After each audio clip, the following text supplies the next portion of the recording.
இந்த வீடியோவில் நம்ம பார்க்க போகிற சாப்டர் இன்டெக்ரல் காஸ்டிங் அண்ட் நான் இன்டெக்ரல் காஸ்டிங். சரி, என்னது இது? என்ன காஸ்டிங், இன்டெக்ரல் காஸ்டிங், நான் இன்டெக்ரல் காஸ்டிங் அப்படின்னா என்ன அப்படின்னா, சரி இப்போ நம்ம அக்கௌண்ட்ஸ்ன்னு எடுத்துட்டோம்னா ஃபினான்ஷியல் அக்கௌண்ட்ஸ்ன்னு தனியாக நம்ம சின்ன வயசுலேருந்து ஃபினான்ஷியல் அக்கௌண்ட்ஸ் படிச்சிருப்போம். இப்போ காஸ்ட் அக்கௌண்ட்ஸும் படிக்கிறோம். இதுதானே பிரான்ச்சஸ் ஆஃப் அக்கௌண்டிங். இது போக மேனேஜ்மெண்ட் அக்கௌண்டிங்னு ஒரு பிரான்ச் இருக்குது, ஹியூமன் ரிசோர்ஸ் அக்கௌண்டிங் அதெல்லாம் இருக்குது. அதெல்லாம் நம்ம அப்புறமா பார்த்துக்கலாம். இப்போதைக்கு இந்த சாப்டர் ரிலேட்டடாக நமக்கு 2 பிரான்ச் ஆஃப் அக்கௌண்டிங் நம்ம படிக்கிறோம். ஸோ இப்போ ஒரு கம்பெனியில் ஃபினான்ஷியல் அக்கௌண்டிங்க்குன்னு தனி புக்ஸ் ஆஃப் அக்கௌண்ட்ஸ், காஸ்ட் அக்கௌண்டிங்னு தனி புக்ஸ் ஆஃப் அக்கௌண்ட்ஸும் மெயின்டைன் பண்ணலாம். ஆர் ரெண்டுத்தையும் கம்பைன் பண்ணி ஒரே செட் ஆஃப் புக்ஸ் ஆஃப் அக்கௌண்ட்ஸும் மெயின்டைன் பண்ணலாம். Assume a company is maintaining financial accounts and cost accounts together, that is ஒரே ரெக்கார்டில் சேம் ரெக்கார்டில் ரெண்டுமே மெயின்டைன் பண்ணுறாங்கன்னா then that is called as integrated costing. அதான் same set of books of accounts அப்படின்னா that is integrated. Cost அக்கௌண்டிங்க்கு தனியாக, financial அக்கௌண்டிங்க்கு தனியாக அப்படின்னு மெயின்டைன் பண்ணாங்கன்னா தென் தட் இஸ் கால்ட் அஸ் நான் இன்டகிரேட்டட் காஸ்டிங். சரி, அப்படி என்ன டிஃப்ரென்ஸ் வரும் காஸ்ட் அக்கௌண்டிங்கில்? ஏன் இதுவும் சேமாக இருக்காது அப்படிங்கிறோம், same set of books of accounts maintain பண்ணலாங்கிறோம். சரி, அப்படி என்னதான் டிஃப்ரென்ஸ் வரும் அப்படின்னா, ஃபினான்ஷியல் அக்கௌண்ட்ஸில் நம்ம என்னெல்லாம் ரெக்கார்ட் பண்ணுவோம்? பர்ச்சேஸ் ரெக்கார்ட் பண்ணுவோம், அதை விட்டா சேல் ரெக்கார்ட் பண்ணுவோம். அதே காஸ்ட் அக்கௌண்ட்ஸில் நம்ம என்னெல்லாம் ரெக்கார்ட் பண்ணுவோம்? பர்ச்சேஸ் பண்ணி அதுக்கப்புறம் அதை ஸ்டோர்ஸ் டிபார்ட்மெண்ட்டில் வச்சு அதை மேனுஃபேக்சரிங் டிபார்ட்மெண்ட்டுக்கு அனுப்பி, தட் இஸ் ஃபேக்ட்ரிக்குள்ளே அனுப்பி ஃபினிஷ்ட் குட்ஸாக மாற்றி அதை காஸ்ட் ஆஃப் சேல்ஸு, அதுக்கப்புறமா cost of goods sold, cost of sales, அதுக்கப்புறம் ஃபைனலாக சேல்ஸ். ஸோ இந்த இதை அப்படியே எது இக்னோர் பண்ணிடுது? ஃபினான்ஷியல் அக்கௌண்ட்ஸில் இக்னோர் பண்ணிடுறோம். ஸோ இது எல்லாத்தையும் கன்சிடர் பண்ணால் அது எது? காஸ்ட் அக்கௌண்ட்ஸில் நம்ம இது எல்லாத்தையுமே கன்சிடர் பண்ணுவோம். சரி, இப்போ அஸ்யூம் நான் same set of books of accounts maintain பண்ணுறேன் அப்படின்னா இந்த சீக்வன்ஸ் கரெக்ட். சரி, அதே different set of books of, அதாவது காஸ்ட் அக்கௌண்ட்ஸில் தனியாக, ஃபினான்ஷியல் அக்கௌண்ட்ஸில் தனியாக வைக்கிறேன் அப்படின்னா நான் ஃபினான்ஷியல் அக்கௌண்ட்ஸில் பர்ச்சேஸ் ஆல்ரெடி ரெக்கார்ட் பண்ணியிருப்பேன், சேல்ஸ் ஆல்ரெடி ரெக்கார்ட் பண்ணியிருப்பேன். காஸ்ட் அக்கௌண்ட்ஸில் கொண்டு இதெல்லாம் ரெக்கார்ட் பண்ணுறேன், ஓகே ஃபைன். பட் திரும்ப நான் பர்ச்சேஸ்னும் சேல்னும் நான் ரெக்கார்ட் பண்ணேன் அப்படின்னா, இப்போ பர்ச்சேஸை நான் 2 வாட்டி ரெக்கார்ட் பண்ணுறேன். அதாவது ஃபினான்ஷியல் அக்கௌண்ட்ஸில் ஒரு வாட்டி, காஸ்ட் அக்கௌண்ட்ஸில் ஒரு வாட்டி. அப்போ 2 வாட்டி நான் பர்ச்சேஸ் பண்ணுற மாதிரி ஆயிரும். அதனால் நான் இங்கே என்ன யூஸ் பண்ணுவேன்? டம்மியாக ஒரு அக்கௌண்ட் யூஸ் பண்ணுவேன், that is GLC, general ledger control அக்கௌண்ட்னு ஒரு டம்மி அக்கௌண்ட். எந்த கேஸில் separate set of books of accounts use பண்ணும் போது we will use a dummy account. ஏன் separate set of books of accounts use பண்ணும்போது அந்த டம்மி அக்கௌண்ட் யூஸ் பண்ணுறோம்? ஏன்னா பர்ச்சேஸும் சேலும் டபுள் டைம் என்ட்ரி ஆயிடக்கூடாது. Already we are recording purchase and sale in financial accounts. அதை கொண்டு நான் காஸ்ட் அக்கௌண்ட்ஸ்லேயும் திரும்ப ரெக்கார்ட் பண்ணிடக்கூடாது, அது டபுள் என்ட்ரி ஆயிடக்கூடாது. அதை அவாய்ட் பண்ணுறக்காக I am using a dummy. அதே same set of books of அக்கௌண்ட்ஸ்னா பர்ச்சேஸ் தானே, ஏன்னா ஒரே புக்ஸ் ஆஃப் அக்கௌண்ட்ஸ் தானே. So it is going to ஒரு பர்ச்சேஸ், அதை அப்படியே ஸ்டோர்ஸ்லேருந்து அப்படியே லைனாக இந்த சீக்வன்ஸ் ஃபாலோ ஆயிரும். அப்படி இல்லை, டிஃப்ரெண்ட் செட் ஆஃப் புக்ஸ்னால் I will use a dummy account. அந்த டம்மி அக்கௌண்ட்டுக்கு பேர் ஜென்ரல் லெட்ஜர் கண்ட்ரோல் அக்கௌண்ட். இந்த ஜென்ரல் லெட்ஜர் கண்ட்ரோல் அக்கௌண்ட்டை சம்டைம்ஸ் சிஎல்சின்னு சொல்லுவாங்க. சிஎல்சினா cost ledger control account. So இந்த மாதிரி யூஸ் பண்ணுறது எல்லாமே இந்த டிஃப்ரென்ஸ், அதாவது same set of books or common books of accounts இப்படின்னு சொல்கிறதுக்கு பேர் தான் integrated and non integrated costing. So இந்த சாப்டரோட அவுட்லைன் இவ்வளோ தான். சரி, இப்போ நம்ம புக் எடுத்து ஓப்பன் பண்ணி பார்த்தீங்கன்னா ஒரு 50-60 ஜேர்னல் என்ட்ரி இருக்கும். அதில் ஃபஸ்ட்டு காஸ்ட் அக்கௌண்டிங்க்கு தனியாக ஜேர்னல் என்ட்ரி, ஃபினான்ஷியல் அக்கௌண்டிங் தனியாக ஜேர்னல் என்ட்ரி, அதுக்கப்புறம் இன்டகிரேட்டட் ரெண்டுத்தையும் சேர்த்து போட்டால் எப்படி ஒரு ஜேர்னல் என்ட்ரி இருக்கும். நம்ம இத்தனை ஜேர்னல் என்ட்ரியும் பை ஹார்ட் பண்ணியோ இல்லை புரிஞ்சோ படிக்கிறது, அதுக்கப்புறம் இதை அந்த என்ட்ரியை டைரெக்டாக அப்ளை பண்ணுறது, டக்குன்னு யோசிச்சு அப்ளை பண்ணுறதுங்கிறதெல்லாம் it is going to be a complicated process. அதனால் நம்ம ஜேர்னல் என்ட்ரியை மறந்துடலாம் கொஞ்ச நேரத்துக்கு. நம்ம லெட்ஜர் படிச்சிடலாம். லெட்ஜரும் நான் எதில் சொல்லி தரப்போகிறேன்?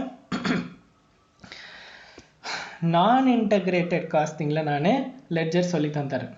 அதை பேஸ் பண்ணி இன்டகிரேட்டட் காஸ்டிங்கில் லெட்ஜர் போடுறது ரொம்ப ஈஸி. என்ன டிஃப்ரென்ஸ் வரும்னு நான் கடைசியில் சொல்லிடுறேன். நான் இன்டகிரேட்டட் காஸ்டிங்கோட லெட்ஜர் போட்டுட்டோம் அப்படின்னா இன்டகிரேட்டடுக்கும் நான் இன்டகிரேட்டடுக்கும் 2-3 லெட்ஜர் தான் டிஃப்ரென்ஸ். அது என்ன டிஃப்ரென்ஸ் வரும்னு நான் சம் போட சொல்லி தந்துடுறேன், ஆர் லெட்ஜர் ஃபார்மேட் எக்ஸ்பிளைன் பண்ணும்போது சொல்லி தந்துடுறேன். ஆனால் இதை வந்து ஒரு கதை மாதிரி ஞாபகம் வச்சு போட்டால் மட்டும்தான் இந்த சாப்டர் ஈஸியாக இருக்கும். இல்லைனா integrated costing and non integrated costing is going to be the toughest chapter in cost accounts. ஜென்ரலாக எல்லாருமே integrated costing and non integrated costing and process costing இந்த 2 சாப்டரை ஒமிட் பண்ணிவிட்டு எக்ஸாமுக்கு போயிடுவாங்க. பட் முடிஞ்ச அளவுக்கு இதை ஒமிட் பண்ணாமல் போங்க. ஏன்னா இந்த 2 சாப்டர்லேருந்து கொஸ்டின்ஸ் வரக்கான ப்ராபபிலிட்டி அதிகமாக இருக்கும். ப்ராசஸ் காஸ்டிங்கில் இந்த சின்ன சம்மெல்லாம் எல்லாருமே போடுறாங்க. ஆனால் இந்த statement of evaluation, equivalent units இதெல்லாம் போட்டு வர சம்மை வந்து எல்லாரும் அவாய்ட் பண்ணுவாங்க. அதே மாதிரி இன்டகிரேட்டட் நான் இன்டகிரேட்டட் காஸ்டிங்கு எல்லாரும் சாய்ஸில் விட்டுட்டு போவாங்க. இதை விட்டுட்டு போய் பாஸ் பண்ணவங்க இருக்காங்க. ஆனால் மிச்ச சாப்டர்லாம் தரவாக படிச்சுட்டு போனவங்க இருக்காங்க. பட் இந்த சாப்டரில் எனக்கு ஆன்சர் வரலினாலும் ஸ்டெப் மார்க்குன்னு நிறைய மார்க் போட்டுருவாங்க. So it is better not to leave this in choice. இதை படிக்கும் போதே சாய்ஸில் விட்டுட்டு போவாங்க. அங்கே போய் உங்களுக்கு ஆன்சர் தெரியல, ஆன்சர் வரல, அதனால நான் சாய்ஸில் விட்டுட்டேன்னா பரவாயில்ல, இதை அடிச்சு விட்ருங்க. சம் போட்டு எனக்கு ஆன்சர்லாம் அடிச்சு விட்ருங்க, எனக்கு வேறு சம் நல்லா தெரியும். ஆனால் படிக்கிறப்பவே இதை விட்டுட்டு போகாதீங்க. புரிஞ்சுக்க ட்ரை பண்ணுங்கள். எனக்கு புரியவே இல்லைன்னா சுத்தமாக முடியலன்னா கடைசி லாஸ்ட் ஆப்ஷனை அதை விட்டுருங்க. பட் எடுத்தோடனே விட்டுட்டு போகணுங்கிற இன்டென்ஷனோட இதை படிக்காதீங்க. சரி, ஃபஸ்ட்டு ஒரு சீக்வன்ஸ் படிப்போம். என்னது? நான் இன்டகிரேட்டட் காஸ்டிங்கில் நான் சீக்வன்ஸ் படிக்க போகிறேன். என்ன சீக்வன்ஸ் அப்படின்னா, ஃபஸ்ட்டு மெட்டீரியல். எனக்கு இன்புட் என்னெல்லாம் கொடுக்க போகிறேன்? மெட்டீரியல், லேபர் அண்ட் ஃபேக்ட்ரியில் ஒரு சில எக்ஸ்பென்சஸ். அதாவது ட்ரேடிங் அக்கௌண்ட்டில் நம்ம டைரக்ட் எக்ஸ்பென்சஸ், மெட்டீரியல், வேஜஸ், அது போக கேரேஜ் இன்வர்ட் மாதிரி ஒரு சில எக்ஸ்பென்சஸ் எல்லாம் பண்ணுறோமா, அந்த எக்ஸ்பென்சஸ் எல்லாத்தையும் சேர்த்து நான் எங்கே கொடுப்பேன்? Work in progress control account அப்படிங்கிற அக்கௌண்ட்டுக்கு ட்ரான்ஸ்ஃபர் பண்ணணும். சரி, அது எதெல்லாம் இங்கே ட்ரான்ஸ்ஃபர் பண்ணணும்? டைரக்ட் மெட்டீரியல், டைரக்ட் லேபரை தான் வந்து ஒர்க் இன் ப்ராக்ரஸ்க்கு ட்ரான்ஸ்ஃபர் பண்ணணும். அதே மாதிரி ஃபேக்ட்ரி ஓவர்ஹெட்ஸில் டைரெக்டாக இன்டைரக்டான எந்த பைஃபர்கேஷனும் இல்லை. Factory overheads we have to transfer to work in progress. சரி, அப்போ இன்டைரக்ட் லேபரும் இன்டைரக்ட் மெட்டீரியலும் எங்கே ட்ரான்ஸ்ஃபர் பண்ணுறோம் அப்படின்னா, we will be transferring it to factory overheads. இது என்னது? Indirect material and indirect labour. இது எல்லாத்தையும் ட்ரான்ஸ்ஃபர் பண்ணால் இது போக இங்கே கொஞ்சம் எக்ஸ்பென்சஸ் இருக்கும். இது மூணுமே சேர்ந்தது தான் we are transferring to work in progress. See, first direct லேபரை டைரெக்டாக இங்கே ட்ரான்ஸ்ஃபர் பண்ணிடுறோம், டைரக்ட் மெட்டீரியலை டைரெக்டாக இங்கே ட்ரான்ஸ்ஃபர் பண்ணிடுறோம், அதே இன்டைரக்ட் மெட்டீரியல் இங்கே ட்ரான்ஸ்ஃபர் பண்ணிடுறோம், அதே மாதிரி இன்டைரக்ட் லேபரை இங்கே ட்ரான்ஸ்ஃபர் பண்ணிடுறோம். அண்ட் இந்த பேரில் we are transferring it to work in progress. நான் டைரக்ட் மெட்டீரியல்ங்கிற பேரில் ஒர்க் இன் ப்ராக்ரஸ்க்கு ட்ரான்ஸ்ஃபர் பண்ண மாட்டேன். என்னத்தை? இன்டைரக்ட் மெட்டீரியல்ங்கிற பேரில் you will not transfer to work in progress. Instead அதை நான் ஃபேக்ட்ரி ஓவர்ஹெட்ஸுக்கு ட்ரான்ஸ்ஃபர் பண்ணி, எதை? இன்டைரக்ட் மெட்டீரியல் அண்ட் இன்டைரக்ட் லேபரை ஃபேக்ட்ரி ஓவர்ஹெட்ஸுக்கு ட்ரான்ஸ்ஃபர் பண்ணி, அண்ட் ஃபேக்ட்ரி ஓவர்ஹெட்ஸுங்கிற பேரில் I will be transferring it to work in progress account. So direct material டைரெக்டாக ஒர்க் இன் ப்ராக்ரஸ் போயிடும், டைரக்ட் லேபர் அதுவும் டைரெக்டாக ஒர்க் இன் ப்ராக்ரஸ் போயிடும். இன்டைரக்ட் மெட்டீரியல் எங்கே போகும்? Indirect material will go to factory overheads. அதே மாதிரி indirect labour will go to factory overheads. அது போக ஃபேக்ட்ரியில் இது இல்லாமல் வேறு ஏதாச்சும் எக்ஸ்பென்ஸ் பண்ணியிருப்பாங்க, அந்த எக்ஸ்பென்ஸும் சேர்த்து we will be transferring it to work in progress. சரி, ஒர்க் இன் ப்ராக்ரஸ் அடுத்தது என்னவா மாறும்? ஃபினிஷ்ட் குட்ஸாக மாறும். இந்த ஃபினிஷ் குட்ஸாக மாறுறப்போ அந்த ஃபேக்ட்ரியில் வாட்ச்மேன் இருப்பான், அது போக வந்து மேனேஜர் இருப்பாங்க. இவங்களுக்கெல்லாம் வந்து அட்மினிஸ்ட்ரேஷன் ஓவர்ஹெட்ஸ்ன்னு கொஞ்சம் செலவு பண்ணுவோமா, ஸோ அதையும் கொண்டு வந்து ஃபினிஷ் குட்ஸ்லேயே கொடுத்துடலாம். So work in progress plus administration overheads இது ரெண்டும் சேர்ந்தா தட் இஸ் ஃபினிஷ் குட்ஸ். இது கூட நான் இது அப்படியே எங்கே ட்ரான்ஸ்ஃபர் ஆகும்? காஸ்ட் ஆஃப் குட்ஸ் சோல்டுக்கு ட்ரான்ஸ்ஃபர் ஆகும். இது கூட நான் இன்னும் என்ன ஆட் பண்ணுவேன்? Selling and distribution overheads add பண்ணுவேன். அண்ட் அது வந்து எங்கே வந்துடும்? எய்தர் காஸ்ட் ஆஃப் குட்ஸ் சோல்லையோ இல்லைனா காஸ்ட் ஆஃப் சேல்ஸ்லையோ ஆர் காஸ்டிங் P&L அக்கௌண்ட்லையோ டைரெக்டாக கொண்டு போய் சார்ஜ் பண்ணிடுவேன். இது ஏன் இந்த 3 தான் போட்டிருக்கேன் அப்படின்னா, கொஸ்டினில் நமக்கு இந்த 3 அக்கௌண்ட்டும் ஓப்பன் பண்ணுற மாதிரியான சுச்சுவேஷன்ஸ் வராது, ரொம்ப ரேர். 3 அக்கௌண்ட்டுக்கான நெசசிட்டியே வராது. அதனால் டைரெக்டாக கொண்டு போய் எனக்கு இந்த அக்கௌண்ட்டை ஒமிட் பண்ணிவிட்டு டைரெக்டாக இது இங்கே வந்துடும். நான் காஸ்ட் ஆஃப் சேல்ஸ் போடுறதுனாலும் கரெக்ட் தான், ஆர் இது இந்த ஸ்டெப் பை ஸ்டெப்பாக எழுதிட்டு வந்தாலும் கரெக்டாக. ஸோ அங்கே வந்து டு அவாய்ட் கன்ஃபியூஷன் நான் வந்து ஃபார்மேட் போட வந்து 6ங்கிற ஒரு ஆப்ஷன் கொடுத்துட்டேன். சரி, இது கன்ஃபியூசிங்காக இருக்குது அப்படின்னு நினச்சா நம்ம லெட்ஜர் அக்கௌண்ட்ஸ் பார்க்கலாம். ஃபஸ்ட்டு என்ன சொன்னேன் நான்? Material control account. சரி, ஃபஸ்ட்டு ஸ்டெப் என்ன? மெட்டீரியல் பர்ச்சேஸ் பண்ணுவோம். மெட்டீரியல் பர்ச்சேஸ் பண்ணுறதுக்கு நார்மலாக என்ன Journal entry? Purchases account to cash account. கரெக்டா? சரி, இங்கே இன்கேஸ் நான் என்ன சொல்லிட்டேன், இங்கே வந்து சேல்ஸ், அதாவது I mean like we are not maintain non integrated காஸ்டிங்னா என்னது? Separate financial accounts and separate cost accounting records. அப்போது கேஷ் அக்கௌண்ட்டுங்கிறது we would have already used in financial account. So இந்த அக்கௌண்ட்டை அவாய்ட் பண்ணணும். இதை அவாய்ட் பண்ணுறதுக்கு நான் என்ன பண்ணுவேன்? டம்மி அக்கௌண்ட் யூஸ் பண்ணிக்குவேன், ஜிஎல்சி அக்கௌண்ட். அண்ட் பர்ச்சேஸ் அக்கௌண்ட்டுக்கு பதிலாக இங்கே நம்ம என்னென்னு ரெஃபர் பண்ணுறோம்? Material control account. அதுதான் மெட்டீரியல் கண்ட்ரோல் அக்கௌண்ட். சரி, இப்போ என்ட்ரி பாருங்கள், 2 GLC. இங்கே பாருங்கள், மெட்டீரியல் கண்ட்ரோல் அக்கௌண்ட்டில் 2 GLC. அதே மாதிரி இங்கே ஜிஎல்சியில் போய் பை மெட்டீரியல் கண்ட்ரோல் அக்கௌண்ட். சரி, மெட்டீரியல் பர்ச்சேஸ் பண்ணுறோம். அடுத்தது மெட்டீரியல் என்ன ஆகும்? பர்ச்சேஸ் பண்ணுற மெட்டீரியல் எல்லாமே அதில் கொஞ்சம் டிஃபெக்டிவ் இருந்துச்சுன்னா மெட்டீரியல் ரிட்டர்ன் பண்ணுவோமா? ஸோ அதுக்கு அப்படியே ஆப்போசிட் என்ட்ரி, இந்த பக்கம் போட்டதுக்கு opposite entry return outward. So இங்கே என்ட்ரி போட்டால் பை ஜிஎல்சி போட்டால் இங்கே ரிட்டர்ன்ஸ் ஆப்போசிட் என்ட்ரி போஸ்ட் பண்ணிடுவோம். சரி, அடுத்தது இப்போ மெட்டீரியல்ஸை வச்சு நான் எங்கே கொண்டு கொடுக்க போகிற டயக்ராம் பாருங்கள். மெட்டீரியல் நான் எங்கே போகுது? டைரக்ட் மெட்டீரியலாக இருந்தால் ஒர்க் இன் ப்ராக்ரஸ் போயிடும். So direct material so by WIP. இப்போ WIP கண்ட்ரோல் அக்கௌண்ட்டில் போய் டு மெட்டீரியல் கண்ட்ரோல் அக்கௌண்ட். அடுத்தது இன்டைரக்ட் மெட்டீரியலாக இருந்தால் எங்கே போகும்னு சொன்னேன்? Indirect material will go to factory overheads. அதனால by factory overheads control account, அதுக்கு வந்து இன்டைரக்ட் மெட்டீரியல். இப்போ ஃபேக்ட்ரி ஓவர்ஹெட்ஸ் கண்ட்ரோல் அக்கௌண்ட்டில் போய் டு மெட்டீரியல் கண்ட்ரோல் அக்கௌண்ட் அப்படின்னு சொல்லி என்ட்ரி போட்டுடலாம். சரி, இப்போ நான் டைரக்ட் மெட்டீரியல் எங்கே கொடுத்தேன்? WIP கொடுத்தேன். நான் டைரக்ட் மெட்டீரியல் ஸ்டோர்ஸ்லேருந்து WIP போனதுக்கப்புறம் அங்கே ப்ரொடக்ஷன் பண்ணும் போது ஒரு சிலது சரியில்லைன்னு கண்டுபிடிச்சிட்டான். உடனே அவன் என்ன பண்ணுவான்? ஃபேக்ட்ரியிலேருந்து திருப்பி ஸ்டோர்ஸுக்கு அனுப்பிச்சிடுவான். ஸோ நான் இஷ்யூ பண்ண மெட்டீரியல், தட் இஸ் ஃபேக்ட்ரிக்குள்ளே இஷ்யூ பண்ண மெட்டீரியல் திருப்பி ஸ்டோர்ஸுக்கே வெளியில் வரலாம். ஸோ அப்படி வந்தால் அங்கே என்ன என்ட்ரி? WIP கண்ட்ரோல் அக்கௌண்ட்டில் போய் பை மெட்டீரியல் கண்ட்ரோல் அக்கௌண்ட். இங்கேருந்து 2 WIP. என்னது? நான் WIPக்கு கொடுத்தேன், நான் ப்ரொடக்ஷனுக்கு மெட்டீரியல் இஷ்யூ பண்ணேன் டைரக்ட் மெட்டீரியலில், அங்கேருந்து ரிட்டர்ன் ஆகி வந்துடுச்சு. ஸோ மெட்டீரியல் கண்ட்ரோல் அக்கௌண்ட்டில் இருக்கிற எல்லா என்ட்ரி பார்த்தாச்சு. ஓகேவா? ஓப்பனிங் பேலன்ஸ், க்ளோசிங் பேலன்ஸ் நான் லாஸ்ட்டில் எக்ஸ்பிளைன் பண்ணுறேன் என்னன்னு. அடுத்தது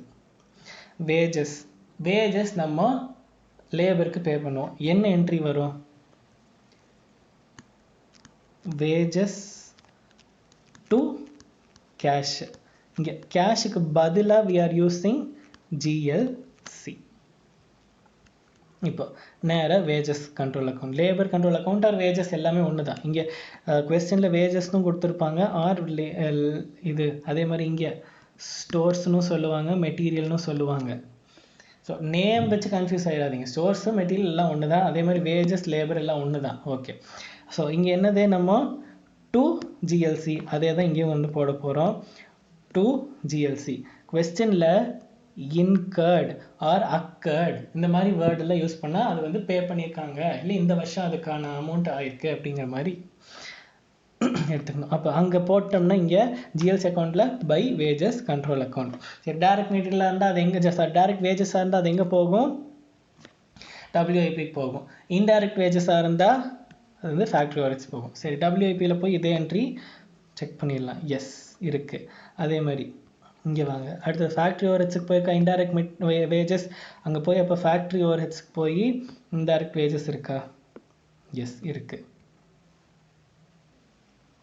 அடுத்தது இப்போ ஓப்பனிங் க்ளோசிங் பேலன்ஸ் தான் இருக்குது. வெயிட், ஓப்பனிங் க்ளோசிங் பேலன்ஸ் நான் கடைசியாக சொல்கிறேன். அடுத்தது ஃபேக்ட்ரி ஓவர்ஹெட்ஸுக்கு அங்கேயே கொஞ்சம் எக்ஸ்பென்சஸ் இன்கர் பண்ணுவோமா? ஸோ எக்ஸ்பென்ஸ் இன்கர் பண்ணால் என்ன entry? Factory overheads to cash. இதுக்கு பதிலாக இங்கே நம்ம என்ன யூஸ் பண்ண போகிறோம்? GLC. எஸ், அப்போ ஃபேக்ட்ரி ஓவர்ஹெட்ஸில் போய் டு GLC. என்ட்ரி போட்டாச்சு. அப்போ ஜிஎல்சியில் போய் பை ஃபேக்ட்ரி ஓவர் ஹெட்ஸ். சரி, இப்போ இதை நம்ம ஃபேக்ட்ரி ஓவர் ஹெட்ஸ் எல்லாத்தையும் எங்கே ட்ரான்ஸ்ஃபர் பண்ணுறோம்? மொத்தமாக எல்லாத்தையும் ஆட் பண்ணி டபிள்யூஐபிக்கு ட்ரான்ஸ்ஃபர் பண்ணுறோம். அப்போ பை டபிள்யூஐபி இவ்வளோதான் என்ட்ரி. அது ஓப்பனிங் க்ளோசிங் பேலன்ஸ் இருக்குது. வெயிட், அடுத்தது பார்த்துக்கலாம். அடுத்தது இப்போ இங்கேருந்து இங்கே என்ட்ரி ட்ரான்ஸ்ஃபர் ஆகிருக்குமா? எஸ். இதெல்லாம் டபிள்யூஐபியில் இருக்கிறது எல்லாமே எங்கே ட்ரான்ஸ்ஃபர் ஆகுது? Finish goods. So by finish goods. இப்போ ஃபினிஷ் கூட்ஸு அக்கௌண்ட்டுக்கு போய் டு டபிள்யூஐபி. இது போக நடுவில் என்ன வந்து சேர்ந்துச்சு? அட்மினிஸ்ட்ரேஷன் ஓவர்ஹெட்ஸ் வந்து சேர்ந்துருக்கு. So administration overheads expenses incur பண்ணுவோமா? So administration overheads to cash. இந்த கேஷுக்கு பதிலாக we are using GLC. So to GLC. இது எங்கே ட்ரான்ஸ்ஃபர் ஆச்சு? ஃபினிஷ் குட்ஸுக்கு தான் ட்ரான்ஸ்ஃபர் பண்ணோம். ஸோ ஃபினிஷ் குட்ஸுக்கு ட்ரான்ஸ்ஃபர் பண்ணிடலாம். இங்கே பாருங்கள், ஃபினிஷ் குட்ஸில் இது. சரி, திருப்பி டயக்ராம் போகலாம். ஃபினிஷ் குட்ஸ் எங்கே ட்ரான்ஸ்ஃபர் ஆச்சுன்னு பார்ப்போம். Finish goods cost of goods சோல்டுக்கு ட்ரான்ஸ்ஃபர் ஆச்சு. ஸோ காஸ்ட் ஆஃப் குட்ஸ் சோல்டுக்கு நம்ம ட்ரான்ஸ்ஃபர் பண்ணியாச்சு. சரி, காஸ்ட் ஆஃப் குட்ஸ் சோல்டு வந்து எங்கே ட்ரான்ஸ்ஃபர் ஆச்சு? காஸ்ட் ஆஃப் சேல்ஸுக்கு ட்ரான்ஸ்ஃபர் ஆச்சா? So by COS. Okay, to COGS. இதுக்கு நடுவில் நான் ஆர்ன்னு போட்டு ஒரு எக்ஸ்பென்ஸ் காமிச்சேன். என்னது? Selling and distribution expense. Selling and distribution expense incur பண்ணும்போது நம்ம என்ன பண்ணுவோம்? Selling and distribution overheads to cash. இங்கே கேஷுக்கு பதிலாக என்ன என்ட்ரி யூஸ் பண்ணுறோம்? ஜிஎல்சி. ஸோ பாருங்க, டு ஜிஎல்சி. அதே மாதிரி ஜிஎல்சியில் போய் பை செல்லிங் அண்ட் டிஸ்ட்ரிபியூஷன். அது எங்கே ட்ரான்ஸ்ஃபர் பண்ணலாம்? சிஓஜிஎஸ்க்கு போகலாம், சிஓஎஸ்க்கு போகலாம், காஸ்டிங் பெயின். நான் வந்து காஸ்டிங் பெயினில் கொண்டு போய் போட்டுடுறேன். சரி, இப்போ காஸ்ட் ஆஃப் சேல்ஸ் எங்கே போகுது? அடுத்தது காஸ்டிங் பிஎன்எல்க்கு தான் போகுது. ஸோ காஸ்ட் ஆஃப் சேல்ஸை காஸ்டிங் பிஎன்எல்க்கு ட்ரான்ஸ்ஃபர் பண்ணிடுறேன். இங்கே வந்து cost of sales costing PNL transfer பண்ணிடுறேன். இதையும் காஸ்டிங் பிஎன்எல் ட்ரான்ஸ்ஃபர் பண்ணியிருக்கேன். ஸோ எஸ், இப்போ பிஎன்எல் அக்கௌண்ட் இனிமேல் நார்மல். சேல்ஸ் வந்தால் பை சேல்ஸு. பை சேல்ஸுங்கிற என்ட்ரி யூஸ் பண்ண மாட்டேன். இதை தான் நான் முன்னாடி சொன்னேன். இது வந்து நான் இன்டகிரேட்டட். ஸோ சேல்ஸுங்கிறது வராது, ஏன்னா டபுள் என்ட்ரி ஆயிரும். அதனால பை ஜிஎல்சி. ப்ராஃபிட் வந்தால் டூ நெட் ப்ராஃபிட்னு சொல்ல மாட்டேன், அதையும் டூ ஜிஎல்சி தான் சொல்லுவேன். லாஸ் வந்தால் பை ஜிஎல்சி தான் சொல்லுவேன். அண்ட் இது எல்லா என்ட்ரிக்கும் அங்கே சைமல்டேனியஸாக ஆப்போசிட் என்ட்ரி ஜிஎல்சி அக்கௌண்ட்டில் நம்ம போட்டிருப்போம். இங்கே பாருங்கள், சேல்ஸு, லாஸு, ப்ராஃபிட். இதர் ப்ராஃபிட் வரும், இல்லைனா லாஸ் வரும். அப்போ லாஸ் வந்து இந்த என்ட்ரி வராது, ப்ராஃபிட் வந்து இந்த என்ட்ரி வராது. சிம்பிள். ஸோ இவ்வளோ தான். இப்போ நான் ஓப்பனிங் என்ட்ரி, க்ளோசிங் என்ட்ரி எல்லாமே விட்டுட்டு வந்தேன். எப்படி அந்த என்ட்ரி போடுறதுன்னு பார்த்துடலாம். மெட்டீரியல் அசட் அக்கௌண்ட் கரெக்டாக. அடுத்தது டபிள்யூஐபி அசட் அக்கௌண்ட்டு. அதே மாதிரி ஃபினிஷ் கூட்ஸு அசட் அக்கௌண்ட். இது எல்லாத்துக்குமே அசட் அக்கௌண்ட்டுக்கு opening balance asset, opening balance 2, balance brought down, buy balance carried down. asset account ஓட entry opening closing entry debit side open பண்ணி credit side close பண்ணுவோம். So அதே entry தான். finish goods பாருங்க, அதே மாதிரி WIP 2 balance brought down, buy balance carried down. அப்புறம் material 2 balance brought down, buy balance carried down. சரி, இது போக மிச்சது எல்லாமே ஓவர்ஹெட்ஸ். ஓவர்ஹெட்ஸ்னால் என்னது? எக்ஸ்பென்சஸ். எக்ஸ்பென்சஸ்க்கு எப்படி ஜர்னல் என்ட்ரி ஓப்பன் பண்ணுவாங்க அப்படின்னு பார்ப்போம். எக்ஸ்பென்சஸ் எப்போ வந்து அது அசட்டாக இருக்கும்? To balance brought down. Expense வந்து எப்போ அசட்டாக இருக்கும்? ப்ரீபெய்டாக இருந்தால் அசட்டாக இருக்கும். ஸோ ப்ரீபெய்டாக இருந்ததுன்னா to balance brought down, by balance carried down. இதுவும் ப்ரீபெய்ட். அதே அவுட்ஸ்டாண்டிங்காக இருந்தால் இட் இஸ் எ லைபிலிட்டி. நான் தானே as a company point of வியூவில் இருந்தால் அக்கௌண்ட்ஸ் மெயின்டைன் பண்ணுறோம். அவுட்ஸ்டாண்டிங்னா என்னது? I am yet to pay my expense, I am yet to pay wagesன்னு வச்சுக்கோங்க. அப்போ that is an outstanding wages தானே. அப்போ it is a liability. So லைபிலிட்டினா ஓப்பனிங் பேலன்ஸ் இந்த பக்கம் ஒரு பை பேலன்ஸ் brought down. அது என்னது? அவுட்ஸ்டாண்டிங். அப்புறம் டூ பேலன்ஸ் carried down, இதுவும் அவுட்ஸ்டாண்டிங். சி சம்டைம்ஸு ஓவர்ஹெட்ஸில் ரெண்டு பக்கமும் எக்ஸ்பென்சஸ் வரும். எப்படி ரெண்டு? அது ஐ மீன் லைக் ஓப்பனிங் பேலன்ஸ் இந்த பக்கமும் வரும், இந்த பக்கமும். ஏன்? மிஸ்டர் ராமுக்கு வேஜஸ் அட்வான்ஸாக பே பண்ணியிருப்போம், தட் இஸ் ப்ரீபெய்டாக பே பண்ணியிருப்போம். அதே மிஸ்டர் ரஹீமுக்கு நான் அவுட்ஸ்டாண்டிங், நான் போன மாதம் சம்பளமே இன்னும் கொடுக்காம, ஸோ ராமோடது இந்த பக்கம் வந்துடும், ரஹீமோடது இந்த பக்கம். ஸோ ஒரு இந்த மாதிரி கேஸ் ஓவர் ஹெட்ஸில் ரெண்டு பக்கமும் ஓப்பனிங் பேலன்ஸ் வரக்கான சான்ஸும் இருக்குது. அங்கே போய் கன்ஃபியூஸ் ஆயிடாதீங்க. அவங்க டேபிள் கொடுத்துருப்பாங்க, ஓப்பனிங் பேலன்ஸ் ரெண்டு பக்கமும் அமௌண்ட் கொடுத்துட்டான், டெபிட் சைட்லையும் கொடுத்துட்டான், கிரெடிட் சைட்லையும் கொடுத்து, ரெண்டுத்தையும் எடுத்து எழுதிருங்க. அது வந்து ஒன்று ஓப்பனிங் இன்னொன்று க்ளோசிங் கிடையாது. டேட் பாருங்கள், அது ஓப்பனிங் டேட்டாக இருந்து ரெண்டு பக்கமும் அமௌண்ட் கொடுத்தா ரெண்டு பக்கமும் ஓப்பனிங் பேலன்ஸ் வரும். அது வராமல் இருக்கிறதுக்கான சான்ஸ் கம்மி தான். ஸோ ரெண்டு பக்கம் வந்தாலும் இட் இஸ் ரைட். சரி, இப்போ நம்ம பார்த்த ஃபார்மேட் எல்லாமே நான் இன்டகிரேட்டட் காஸ்டிங்க்கு தான் பார்த்தோம். இது இன்டகிரேட்டட் காஸ்டிங்னா என்ன டிஃபரன்ஸ்? ஒன்றும் இல்லை, இந்த ஜிஎல்சி அக்கௌண்ட் வராது. இதுக்கு பதிலாக பாருங்கள், material control account to cash account, wages account to cash account, இது to cash account, factory overheads. So அதுக்கு தான் இந்த என்ட்ரியெல்லாம் நான் மேலே எடுத்து தண்ணி எழுதிட்டே வந்துட்டு இருந்தேன் இத்தனை நேரமாக.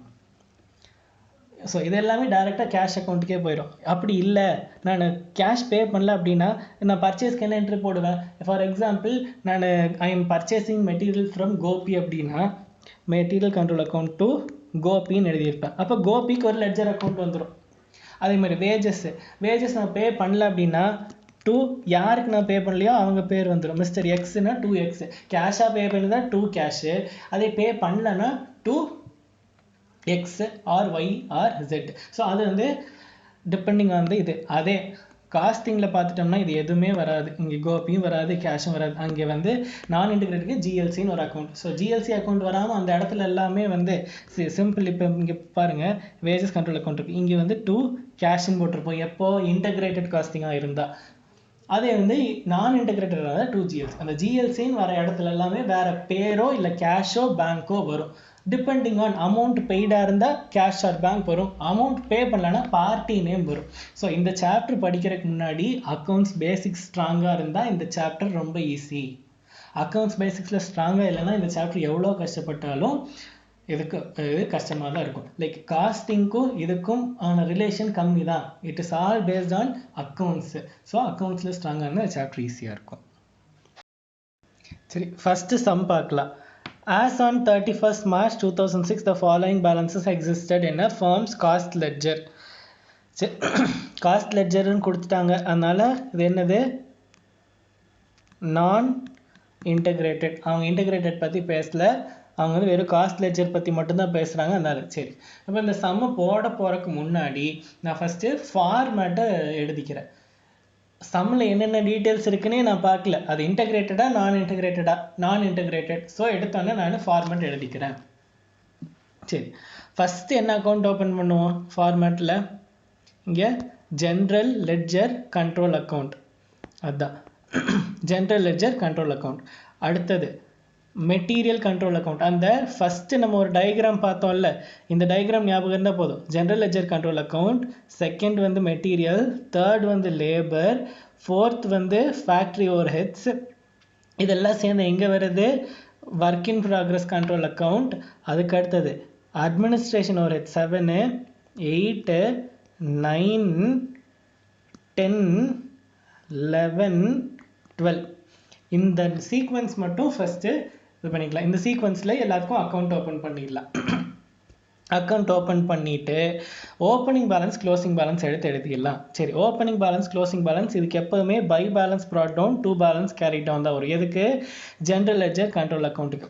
அடுத்தது அசெட்டு, இதுவும் அசெட்டு. இது போக WIP control account is an asset. So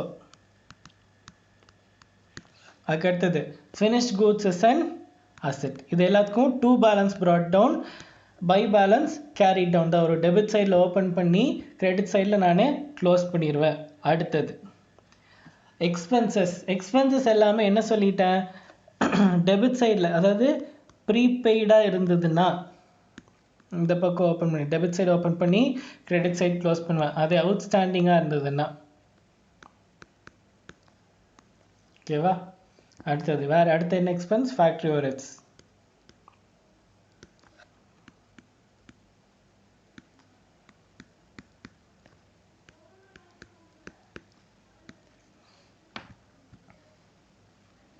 அடுத்தது அட்மினிஸ்ட்ரேஷன் ஓவர்ஹெட்ஸ்.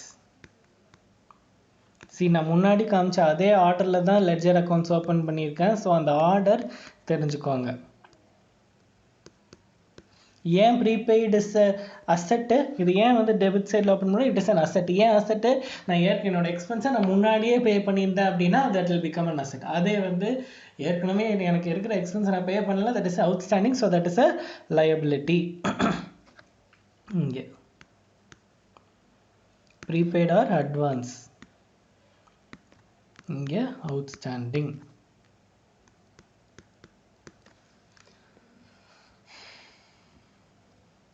சரி, இப்போ இதெல்லாம் ஓப்பன் பண்ணியாச்சு. இப்போ ஃபர்ஸ்ட் என்ன பண்ணுவோம், பர்ச்சேஸ் பண்ணுவோம். கொஸ்டினில் நான் பார்க்கல, நான் லெட்ஜர் அக்கௌண்ட்ஸை ஃபுல்லாக ஃபார்மேட் ஃபுல்லாக முடிச்சிடுறேன். அதுக்கப்புறமா பர்ச்சேஸ் பண்ண என்ன என்ட்ரி, பர்ச்சேசஸ் டு கேஷ். இங்கே வந்தால் மெட்டீரியல் கண்ட்ரோல் அக்கௌண்ட் டு கேஷுக்கு பதிலாக என்னது, ஜிஎல்சி. So to GLC. இப்போ ஜிஎல்சியில் போய் பை மெட்டீரியல் கண்ட்ரோல் அக்கௌண்ட். சரி, அது வந்து என்ன, சாரி, மெட்டீரியல் கண்ட்ரோல் அக்கௌண்ட். இப்போ அதே வந்து ரிட்டர்ன் ஆயிடுச்சுன்னா இது வந்து என்ன என்ட்ரி, பர்ச்சேஸ்க்கு. அதே ரிட்டர்ன் ஆச்சுன்னா opposite entry, by material control. என்னது இது, பர்ச்சேஸ் ரிட்டர்ன். அங்கேயும் போய் மெட்டீரியல் கண்ட்ரோல் அக்கௌண்ட்லேயும் ஆப்போசிட் என்ட்ரி பாஸ் பண்ணணும், பை ஜிஎல்சி. என்னது, பர்ச்சேஸ் ரிட்டர்ன். அடுத்தது பர்ச்சேஸ் பண்ணுவோம், அதுக்கப்புறம் அதை எங்கே ட்ரான்ஸ்ஃபர் பண்ணுவோம், டைரக்ட் மெட்டீரியலை WIP ட்ரான்ஸ்ஃபர் பண்ணுவோம், பை WIP. என்னது, டைரக்ட் மெட்டீரியல். இன்டைரக்ட் மெட்டீரியலை ஃபேக்ட்ரி ஓவர்ஹெட்ஸுக்கு ட்ரான்ஸ்ஃபர் பண்ணுவோம், IDMன்னு எழுதிக்கிறேன். சரி, இப்போ கையோட போய் ஃபேக்ட்ரி ஓவர்ஹெட்ஸ்லையும் இதுலேயும் என்ட்ரி போட்டுடலாம். இது என்ன, டு மெட்டீரியல் கண்ட்ரோல். என்னது இது, இன்டைரக்ட் மெட்டீரியல். அதுக்கப்புறம் WIPயில் போய் டு மெட்டீரியல் கண்ட்ரோல். என்னது அது, டைரக்ட் மெட்டீரியல். இப்போ ஃபேக்ட்ரிக்குள்ளே போனதுக்கப்புறம் அதில் டிஃபெக்ட் இருக்குன்னு கண்டுபிடிச்சா அவன் திரும்ப ஸ்டோர்ஸுக்கு அனுப்பிச்சுட்ருவான், ரிட்டர்ன் பண்ணிடுவான். Store by material control or stores ledger control. என்னது, டைரக்ட் மெட்டீரியல் ரிட்டர்ன். இப்போ திரும்ப மெட்டீரியல் கண்ட்ரோல் அக்கௌண்ட்டுக்கு வந்து அந்த என்ட்ரி போட்டுடலாம், டு WIP. என்னது, material return, direct material return ஆகிருக்குது. சரி, இப்போ அடுத்தது லேபர் கண்ட்ரோல் அக்கௌண்ட். லேபருக்கு அமௌண்ட் பே பண்ணுறோம் அப்படின்னா என்னது, wages to or labour to cash. இங்கே கேஷுக்கு பதிலாக இல்லை, நான் அமௌண்ட் பே பண்ணல, அவுட்ஸ்டாண்டிங் ஆனால் அது கோபி அந்த பேர் வந்திருக்கும். ஸோ அந்த கேஷோ கோபியோ அவங்களுக்கு பதிலாக இங்கே என்னது, ஜிஎல்சி. So to GLC. அங்கேயும் போய் பை லேபர் கண்ட்ரோல் அக்கௌண்ட். சரி, கொஸ்டினில் இந்த இடத்துல என்னன்னு வந்திருக்கும், இன்கர்ட் அப்படிங்கிற வேர்ட் யூஸ் பண்ணியிருப்பாங்க. அப்படி இல்லைன்னா அக்கர்டு கூட சம்டைம்ஸ் யூஸ் பண்ணுவாங்க. அதே அப்சார்ப்டுனா ட்ரான்ஸ்ஃபர் என்ட்ரிக்கு பேர். அதாவது இங்கே ஃபார் எக்ஸாம்பிள் பை, இது எங்கே போகும், டைரக்ட் லேபர் வந்து WIPக்கு. இப்போ அதுக்கு வந்து ட்ரான்ஸ்ஃபர்னு கொடுக்க மாட்டாங்க, அதுக்கு பதிலாக சம்டைம்ஸ் அப்சார்ப்டுன்னு கொடுத்துருப்பாங்க. அது வந்து லேபருக்கு இல்லைனாலும் மிச்சம் ஓவர் ஹெட்ஸ்க்கெல்லாம் அப்சார்ப்டுங்கிற வேர்டு இன்கர்டுங்கிற வேர்டு யூஸ் பண்ணுவாங்க. இன்கர்ட்னா ஃபர்ஸ்ட் டைம் எக்ஸ்பென்ஸ் செலவு பண்ணும் போது, அதை வந்து அடுத்தது ட்ரான்ஸ்ஃபர் என்ட்ரிக்கு அப்சார்ப்டுன்னு யூஸ் பண்ணியிருப்பாங்க. இது என்னது, டைரக்ட் லேபர். அடுத்தது பை ஃபேக்ட்ரி ஓவர்ஹெட்ஸ். இது என்னது, எங்கே ஃபேக்ட்ரி ஓவர்ஹெட்ஸுக்கு ட்ரான்ஸ்ஃபர் ஆகிறது, இன்டைரக்ட் லேபர். சரி, இப்போ கையோட அந்த என்ட்ரி போட்டுட்டு வந்துடலாம், டு லேபர் கண்ட்ரோல். தென் வந்து இன்டைரக்ட் லேபர். ஏன், ஃபேக்ட்ரி ஓவர்ஹெட்ஸ் அக்கௌண்ட்டில் போட்டிருக்கோம். அதே வந்து WIPயில் போய்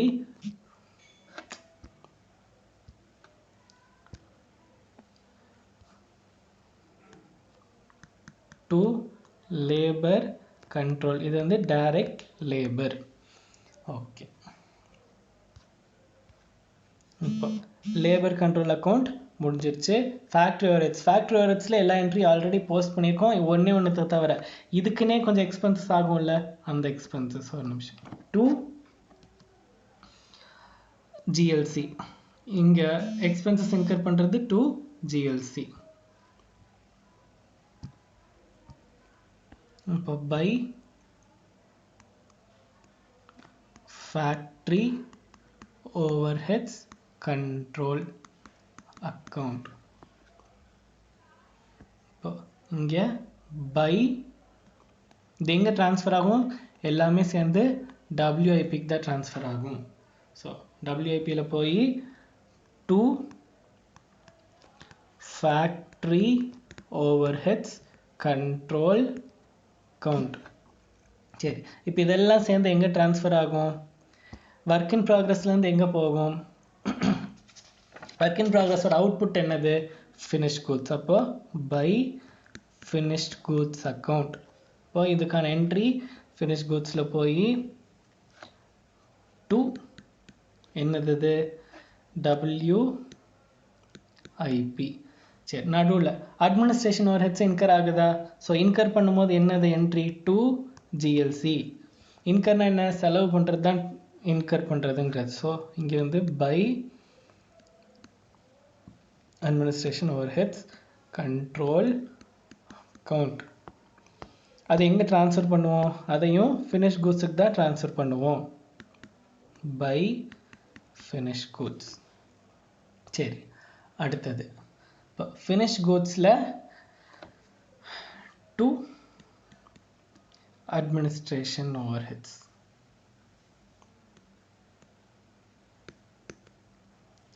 சரி, இது போக இப்போ ஃபினிஷ் கூட்ஸ் எல்லாம் எங்கே ட்ரான்ஸ்ஃபர் பண்ணுவோம், காஸ்ட் ஆஃப் கூட்ஸ் சோல்டுக்கு பை COGS. இங்கேருந்து டு ஃபினிஷ்ட் கூட்ஸ், அப்புறம் பை காஸ்ட் ஆஃப் சேல்ஸு. சரி, cost of sales account open பண்ணி டு COS இதோட நிறுத்திக்கலாம். இது போக செல்லிங் அண்ட் டிஸ்ட்ரிபியூஷனுக்கு இன்கர் பண்ணும்போது டு GLC. இது வந்து நான் வந்து இந்த கேஸில் காஸ்ட் ஆஃப் சேல்ஸுக்கு ட்ரான்ஸ்ஃபர் பண்ணுறேன். சரி, நான் இங்கே ஒரு அக்கௌண்ட் விட்ருக்கேன், காஸ்டிங் P&L அக்கௌண்ட் விட்ருக்கேன். ஏன் விட்ருக்கேன்னு நம்ம அப்புறமா சொல்கிறேன். நீங்கள் வந்து ஃபார்வர்ட் போடும்போது காஸ்டிங் P&Lோடவே போட்டுடலாம். சரி, இங்கே நான் இந்த செல்லிங் அண்ட் டிஸ்ட்ரிபியூஷனுக்கு இன்னொரு என்ட்ரி போடணும். என்னது, GLCயில் போய் by selling and distribution overheads control account. சரி, ஒரு சம்மன் எடுத்துக்கிட்டா சம்மை படிக்கிறதுக்கு முன்னாடி ஃபஸ்ட்டு ஃபார்மேட் போட்டு முடிச்சுருங்க. ஏன்னா ஒரு என்ட்ரியாக பார்த்து எனக்கு வந்து லைக் இது எங்கே வரும்னு தேடிட்டு இருக்கிறது கஷ்டம், உங்களுக்கு ஞாபகம் வராது, தப்பு பண்ணிடுவோம். அதனால எக்ஸ்ட்ரா என்ட்ரி இருந்தாலும் பரவாயில்ல, ஃபஸ்ட்டு ஃபார்மேட் ஃபுல்லாக போட்டுருங்க. மிச்சமெல்லாம் வரலையா, அமௌண்ட் வரலையா, அங்கே டேஷ் போட்டுடலாம்.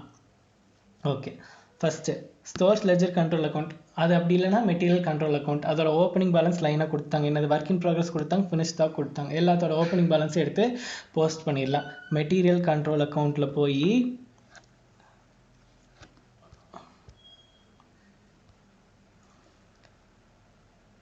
$301,435. அடுத்தது ஒர்க் இன் ப்ராக்ரஸில் போய் ஓப்பனிங் பேலன்ஸ் 122,365. அடுத்தது ஃபினிஷ்டு ஸ்டாக்குக்கும் ஓப்பனிங் பேலன்ஸ் கொடுத்துருக்காங்க, அதையும் ஃபில் பண்ணிடலாம். That is 251,945. இந்த கொஸ்டினில் எதுக்கெல்லாம் கொடுத்துருக்காங்களோ அதை மட்டும் தான் ஃபில் பண்ணுறேன். மிச்சம் எல்லாத்துக்கும் ஓப்பனிங் பேலன்ஸ் க்ளோசிங் பேலன்ஸ் வரும், பட் இந்த கொஸ்டினில் அவங்க கொடுக்கல. அடுத்தது manufacturing overheads or factory overheads, ரெண்டும் ஒரே மீனிங் தான். ஸோ அதுக்கான ஓப்பனிங் பேலன்ஸோட 10,525. அப்போ ஃபேக்ட்ரி ஓவர்ஹெட்ஸ் கண்ட்ரோல் அக்கௌண்ட்டில் போய் 10,000, அது வந்து கிரெடிட் பேலன்ஸ் ஓப்பனிங், அதனால 10,525. அடுத்தது காஸ்ட் லெட்ஜர் கண்ட்ரோல் அக்கௌண்ட். அப்படின்னா என்னது, general ledger or cost ledger control account.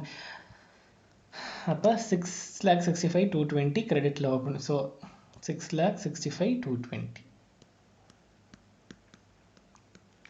Okay, இப்போ ஃபஸ்ட்டு ஐட்டம் என்ன கொடுத்துருக்காங்க, டியூரிங் நெக்ஸ்ட்டு இது ஃபினிஷ்டு ப்ராடக்ட் at 2,10,000 கொடுத்தாங்க. ஃபினிஷ் கூட்ஸ் 2,10,000 ருபீஸ்க்கு வந்து ஜென்ரேட் ஆகுதாமா. ஃபினிஷ் கூட்ஸ் வந்து எங்கேருந்து வரும், ஒர்க் இன் ப்ராக்ரஸோட அவுட்புட் தானே finish goods. So work in ப்ராக்ரஸில் போய் ஃபஸ்ட்டு பை ஃபினிஷ் கூட்ஸ்ன்னு இருக்கா, அங்கே போய் 2,10,835. அதோட இன்னொரு என்ட்ரி எங்கே வரும்? ஃபினிஷ் குட்ஸ் அக்கௌண்ட்லேயே வருமா? அங்கே போய் 2 WIP 2,10,835. ஓகே, அடுத்த என்ட்ரி என்னது? Manufacturing overheads incurred. இன்கர்ட்னா நான் என்ன சொன்னேன்? 2 GLCன்னு வர்றது தான் வந்து இன்கர்டுன்னு சொல்லியிருக்கேன். ஸோ இங்கே பாருங்க, 2 GLC இருக்கா? அங்கே போய் 91,510. அப்போ GLC அக்கௌண்ட்டில் இன்னொரு என்ட்ரி எங்கே வரும்?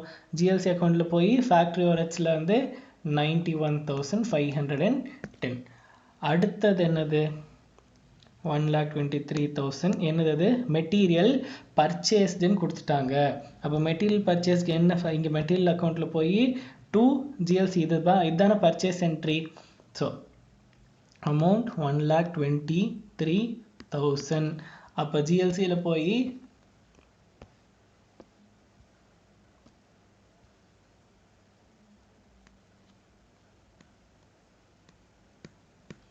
1,23,000.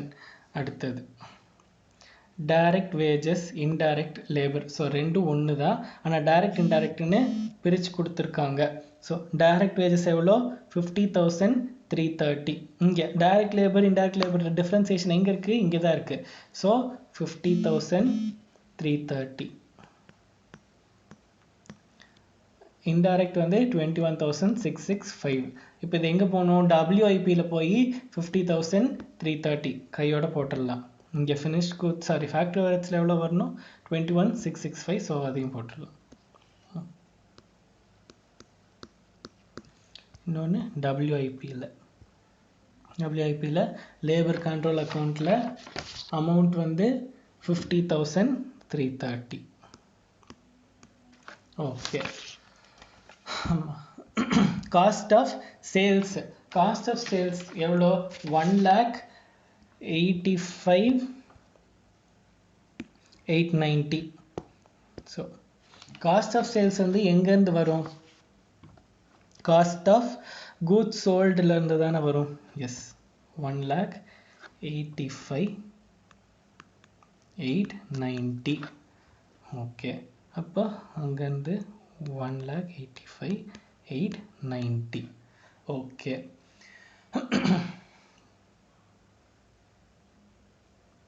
சாரி இங்கே இல்லை. Cost of goods 1,85,890. சரி,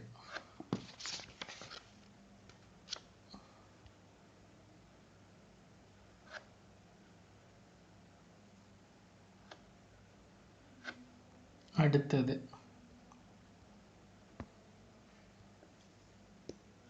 material issued to production. Issued to ப்ரொடக்ஷன்னா எங்கே வரும்? மெட்டீரியல் கண்ட்ரோல் அக்கௌண்ட்டில் ப்ரொடக்ஷனுக்கு இஷ்யூ பண்ணுறாங்க அப்படின்னா then that is direct material. எவ்வளோ அமௌண்ட்டு? 1,27,315. அடுத்தது WIPயில் போய் 1,27,015.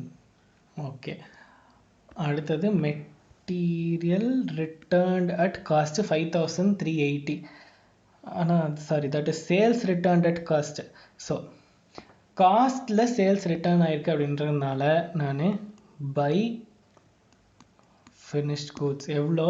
காஸ்ட் ஆஃப் சேல்ஸ் அக்கௌண்ட்டில் போய் பை ஃபினிஷ் கூட்ஸ். இந்த என்ட்ரி வந்து நம்ம ஒரிஜினல் ஃபார்மேட்டில் இருக்காது. சேல்ஸ் ரிட்டர்னாக இருந்ததுன்னா நான் டைரெக்டாக காஸ்டிங் P&L போட்டிருப்பேன். இது வந்து சேல்ஸ் ரிட்டர்ன் அட் காஸ்ட்னு கொடுத்துட்டாங்க. அங்கே ப்ராஃபிட் எலிமெண்ட்டை எலிமினேட் பண்ணிட்டாங்க. அதனால கொண்டு வந்து காஸ்ட் ஆஃப் சேல்ஸ் அக்கௌண்ட்டில் போடுறோம். அப்போ ஃபினிஷ் கூட்ஸில் போய்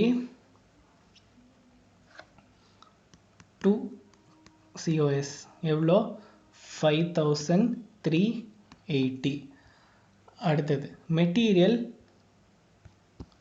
returned to supplier 2,900. Material purchase return தான் இது. அப்போ பர்ச்சேஸ் ரிட்டர்னுக்கு எங்கே என்ட்ரி? பை GLC எவ்வளோ?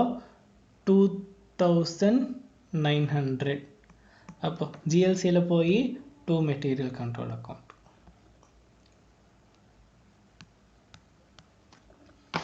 அடுத்தது manufacturing overhead charge to production எவ்வளோ 77,200. மேனுஃபேக்சரிங் ஓவர்ஹெட்ஸ்னால் என்ன அக்கௌண்ட்? அது ஃபேக்ட்ரி ஓவர்ஹெட்ஸ். சார்ஜ் டு ப்ரொடக்ஷனை WIPக்கு சார்ஜ் பண்ணியிருக்காங்க, தட் இஸ் 77,200. அப்போது WIPயில் போய் 77,200. எஸ், இப்போ அவங்க கொடுத்துருக்கிற எல்லாமே முடிஞ்சிருச்சு, எல்லாத்துக்கும் என்ட்ரி போட்டோம். இப்போ லைனை க்ளோஸ் பண்ணிட்டு வந்தால் மட்டும் போதும். சரி, ஜிஎல்சியை கடைசியில் க்ளோஸ் பண்ணிக்கலாம், ஏன்னா ப்ராஃபிட்டா சேலா லாஸா எல்லாம் நமக்கு தெரியணும். ஸோ ஜிஎல்சியை கடைசியாக க்ளோஸ் பண்ணிக்கலாம். ஃபஸ்ட்டு மெட்டீரியல் கண்ட்ரோல் அக்கௌண்ட்டை க்ளோஸ் பண்ணிடலாம். இங்கே இன்டைரக்ட் மெட்டீரியல் இல்லை, ஓப்பனிங் பேலன்ஸ் இருக்குது. ஸோ இங்கே எதுவும் இல்லை, க்ளோசிங் பேலன்ஸ் மட்டும் கால்குலேட் பண்ணால் போதும். டோட்டல் 4,24,435.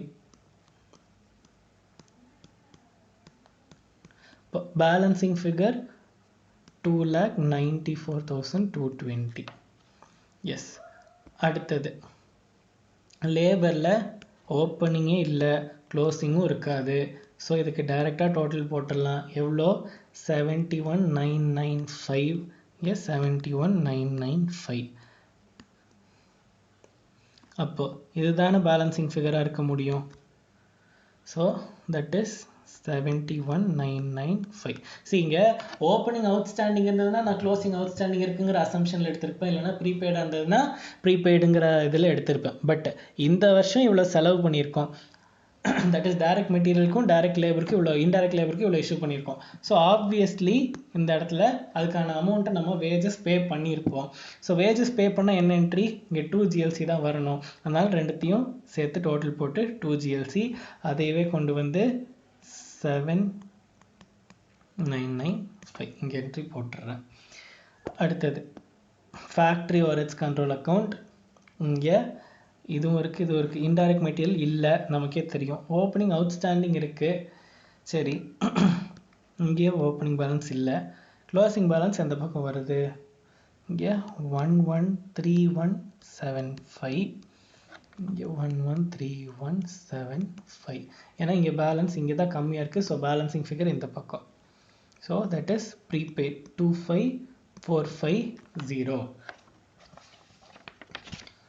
அடுத்த அக்கௌண்ட் க்ளோஸ் பண்ணுறதுக்கு ஒர்க் இன் ப்ராக்ரெஸ். இங்கே ரிட்டர்ன்ஸ் கிடையாது. அண்ட் இந்த பக்கம் டோட்டல் 3,77,210. இங்கேயும் 3,77,210. So 166,375 balancing figure. அடுத்தது அட்மினிஸ்ட்ரேஷன் ஓவர்ஹெட்ஸில் எங்கேயுமே அமௌண்ட்டே இல்லை. ஸோ அந்த லெட்ஜரே தேவையில்லை, நான் ஃபார்மேட் படி ஓப்பன் பண்ணுங்கனால எல்லாத்தையும் ஓப்பன் பண்ணிட்டேன், அவ்வளோதான். அடுத்தது finished goods control account. Finished goods control அக்கௌண்ட்டில்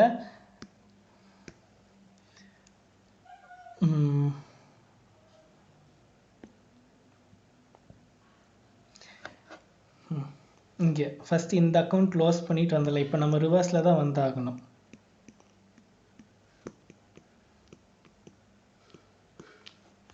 ஏன் ரிவர்ஸில் வரேன் அப்படின்னா, இங்கேயும் ஒரு பேலன்சிங் ஃபிகர் இருக்குது, இங்கேயும் ஒரு பேலன்சிங் ஃபிகர் இருக்குது. ஸோ என்னால் க்ளோஸ் பண்ண முடியாது. ஸோ இந்த பேலன்சிங் ஃபிகர் நான் எப்படி கண்டுபிடிக்க முடியும்? எனக்கு ஒரே ஒரு சான்ஸ், இந்த அக்கௌண்ட்டை க்ளோஸ் பண்ண முடிஞ்சதுன்னா நான் வந்து அந்த அமௌண்ட் தூக்கி இங்கே எழுதிக்கலாம். அதனால் நான் ரிவர்ஸில் வரேன். 1,85,890.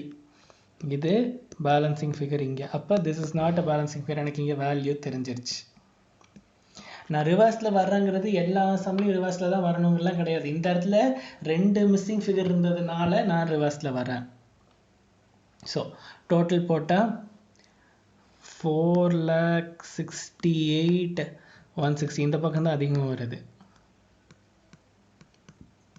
ஸோ இங்கே க்ளோசிங் பேலன்ஸ் 2,82,270.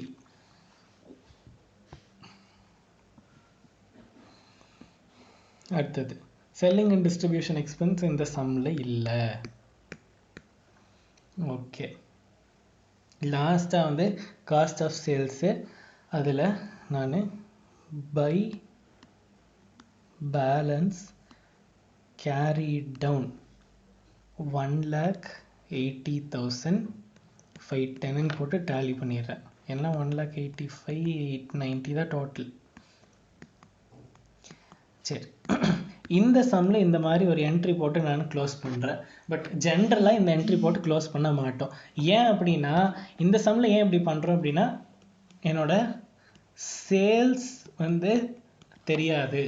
அப்படி தெரிஞ்சின்றதுன்னா நான் இதை வந்து அடுத்தது காஸ்டிங் பீரியடுக்கு ட்ரான்ஸ்ஃபர் பண்ணி அதில் கொண்டு போய் சேல்ஸ் காமிச்சிருப்பேன். இந்த சம்மில் சேல்ஸ் வேல்யூ கொடுக்கல கொஸ்டினில், அதனால தான் காஸ்டிங் பீரியட் அக்கௌண்ட் போடலை. இல்லைன்னா காஸ்டிங் பீரியட் அக்கௌண்ட்டும் சேர்த்து ஃபார்மேட்லேயே போட்டிருப்போம். சம் ஆரம்பிக்கும் போது தெரியாட்டி பரவாயில்ல, காஸ்டிங் பீரியட் அக்கௌண்ட்டும் சேர்த்து போட்டுருங்க. அதுக்கப்புறமா அதுக்கான டேட்டா இல்லைன்னா அந்த அக்கௌண்ட்டில் இருக்கிறதுல டேஷ் போட்டுடலாம். இப்போ இந்த இடத்துல எப்படி செல்லிங் அண்ட் டிஸ்ட்ரிபியூஷன் ஃபுல்லாக டேஷ் போட்டோமோ அதே மாதிரி காஸ்டிங் பீரியட் டேஷ் போட்டுடலாம். எஸ், இன்னும் நம்ம க்ளோஸ் பண்ணாமல் இருக்கிற ஒரே ஒரு அக்கௌண்ட் வந்து ஃபஸ்ட்டு ஓப்பன் பண்ண ஜிஎல்சி அக்கௌண்ட். அதில் வந்து இது வரைக்கும் எல்லா என்ட்ரி போட்டாச்சு. ஸோ இங்கேயும் வந்து எனக்கு சேல்ஸ் தெரியாது, அதனால் இப்போதைக்கு இங்கே இப்படியே க்ளோஸ் பண்ணிடுறேன். 948825 போட்டு க்ளோஸ் பண்ணிடுறேன்.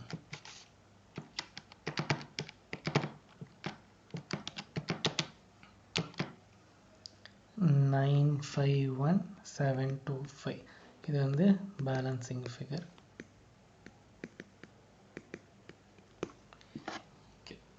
ஸோ ஃபஸ்ட்டு எல்லா அக்கௌண்ட்டையும் ஃபுல்லாக என்ட்ரி போட்டுருங்க. அதுக்கப்புறம் கொஸ்டினில் இருக்க டேட்டா எடுத்து அப்படியே ஃபில் இந்த பிளாங்க்ஸ் மாதிரி லைனாக ஃபில் பண்ணிகிட்டே வாங்க, ஆன்சர் முடிஞ்சிடும். இப்போ இதே இடத்துல இன்டகிரேட்டட் காஸ்டிங்கில் கொஸ்டின் கேட்டிருந்தாங்கன்னா இந்த ஒரு அக்கௌண்ட்டை தவிர்த்து மிச்சது எல்லாமே இப்படி தான் இருக்கும்.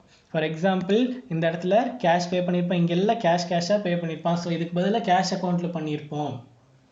இவ்வளோதான் டிஃப்ரென்ஸ் வந்திருக்கும். அண்ட் இங்கே காஸ்ட் லெட்ஜர் கண்ட்ரோல் அக்கௌண்ட்னு ஒரு பேலன்ஸ் இருந்திருக்காது. இன்டகிரேட்டட் காஸ்டிங்னா இந்த அக்கௌண்ட் வராது, ஸோ அதுக்கு பேலன்ஸ் வராது.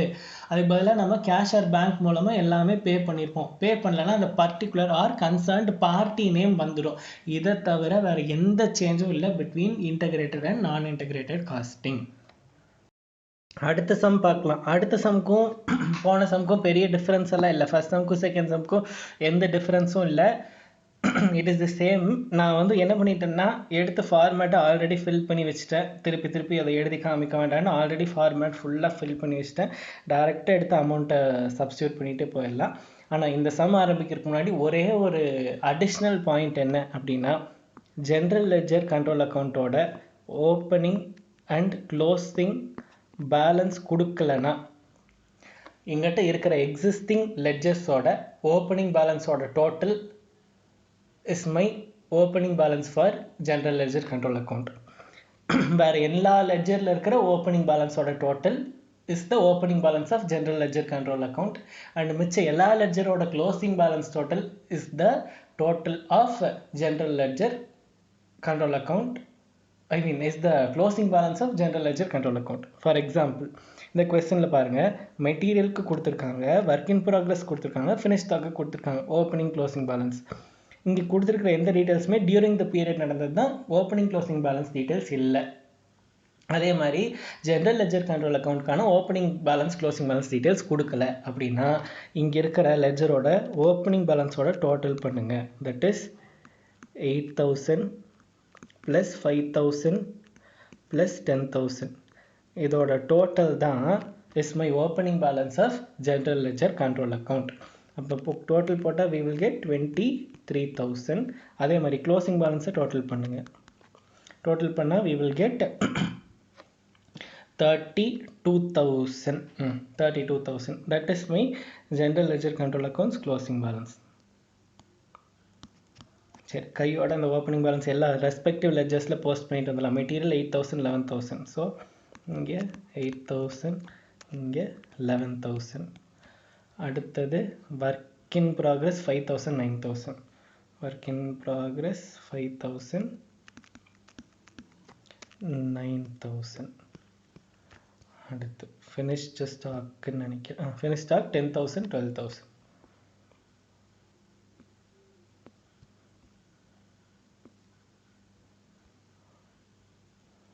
$10,000 $12,000. சரி, இப்போ வேறு எந்த ஓப்பனிங் க்ளோசிங் பேலன்ஸும் இல்லை, மிச்சது எல்லாமே டியூரிங் தி இயர். ஸோ லைனாக நான் என்ட்ரி படிச்சுட்டு வந்துடுறேன். First material purchased. மெட்டீரியல் பர்ச்சேஸ்னால் எவ்வளோ? 25,000. பர்ச்சேஸுக்கு என்ன என்ட்ரி? இங்கே ஜென்ரலாக என்ன என்ட்ரி? Purchases to cash. நான் இன்டகிரேட்டட்னா purchases to or material control account to what? GLC. So அங்கே போயிட்டு மெட்டீரியல் கண்ட்ரோல் அக்கௌண்ட்டில் 2 ஜிஎல்சி எவ்வளோ? 25,000. இதே என்ட்ரி கொண்டு வந்து ஜிஎல்சியில் 25,000. அடுத்தது வேஜஸ் பெய்டு. டைரக்ட், அதாவது 10,000 கொடுத்துட்டு அதில் வந்து 2,000 இன்டைரக்ட்னு சொல்லிட்டாங்க. சரி, வேஜஸ் பெய்டுக்கு ஃபஸ்ட் என்ட்ரி போட்டுடலாம். See incurred or accrued. Paid எவ்வளோ? 10,000. கையோட ஜிஎல்சியில் போய் 10,000 பே பண்ணக்கு என்ட்ரி போட்டாச்சு. அங்கே டைரக்ட் இன்டைரக்டுக்கான ஸ்பிளிட் கொடுத்துட்டாங்க. அப்போ அதையும் இங்கேயே கையோட போடலாம். தட் இஸ் இங்கே 8,000. ஆமாம், ஏன் டைரக்ட்னா டபிள்யூஐபி. அடுத்தது இன்டைரக்ட். இன்டைரக்ட் எங்கே போகும்? Factory overheads. ஸோ 2,000. இப்போ அங்கே ஃபேக்ட்ரி ஓவர்ஹெட்ஸில் போய் 2,000 போட்டுட்டு வந்துடலாம். இங்கே வேஜஸ்க்கு நேராக 2,000 அண்ட் டபிள்யூஐபி அக்கௌண்ட்டில் போய் வேஜஸில் 8,000. அடுத்தது ஓவர் ஹெட்ஸ் இன்கர்டு. சரி, ஓவர் ஹெட்ஸ்ன்னு கொடுத்துட்டதுனால நான் வந்து எந்த ஓவர் ஹெட்னு கன்ஃபியூஷன் வரும். நான் ஒரே அசம்ஷன், அது ஃபேக்ட்ரி ஓவர் ஹெட்ஸ்ன்னு வச்சுக்கிறேன். எந்த ஓவர் ஹெட் வேணால் அசியூம் பண்ணிக்கலாம். It is all up to you. But always ஓவர் ஹெட்ஸ்ன்ற ஜென்ரல் டேர்ம் ஃபஸ்ட்டு வந்து மேனுஃபேக்சரிங் தான் யூஸ் பண்ணுவோம் எக்ஸ்பென்சஸ். அதனால நான் ஃபேக்ட்ரி ஓவர் ஹெட்ஸ்லேயே நான் எடுத்துக்கிறேன். இன்கர்ட்னா 8,000.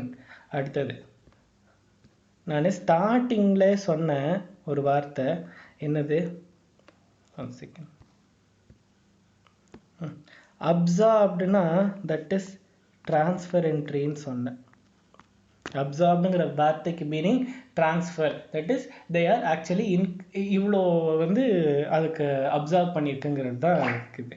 ஸோ அப்போ ஓவர் ஹெட்ஸ் அப்சார்ப்னா அது ஓவர் ஹெட்ஸ் எங்கே ட்ரான்ஸ்ஃபர் பண்ணுவோம்? ஃபேக்ட்ரி ஓவர் ஹெட்ஸ் எங்கே ட்ரான்ஸ்ஃபர் பண்ணுவோம்? டபிள்யூஐபிக்கு தானே ட்ரான்ஸ்ஃபர் பண்ணுவோம். அது வந்து 9,000.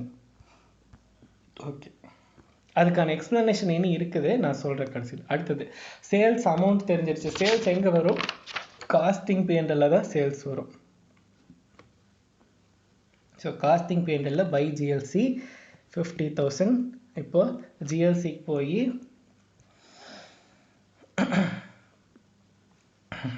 Two costing P&L sales 50,000. சரி, இப்போ எல்லாம் என்ட்ரி முடிஞ்சிருச்சு. சரி, இந்த அப்சார்ப்டுன்னு கொடுத்துருக்காங்களா, இதை வந்து செக் பண்ணிடலாம். என்ன செக் பண்ணுறோம் அப்படின்னா பாருங்கள், இங்கே மொத்தமாக எவ்வளோ செலவு பண்ணுறாங்க ஃபேக்ட்ரி ஓவர்ஹெட்ஸில்? 10,000. தட் இஸ் 8,000 டைரெக்டாக செலவு பண்ணுறான். அது இல்லாமல் இன்டைரக்ட் வேஜஸ்ன்னு சொல்லி ஒரு 2,000 செலவு பண்ணுறான். இது மொத்தமாக இவ்வளோ 10,000 செலவு பண்ணி அதுலேருந்து அவுட்புட்டுன்னு பார்த்தா 9,000 தான் அவனால் எடுக்க முடியும். அப்சார்ப்டுனா that is the actual work extracted from him. அதுலேருந்து எவ்வளோ வருது? 9,000 தான் வருது. அப்போ 10,000 ரூபா செலவு பண்ண இடத்துல 9,000 தான் எனக்கு ரிட்டர்ன் வருது. அப்படின்னா 1,000 rupees இஸ் அ லாஸ். இங்கே லாஸ் எல்லாம் எங்கே போகும்? By costing P&L. அப்போது இதுக்கு காஸ்டிங் P&L போய் ஃபேக்ட்ரி ஓவர் ஹெட்ஸ் டு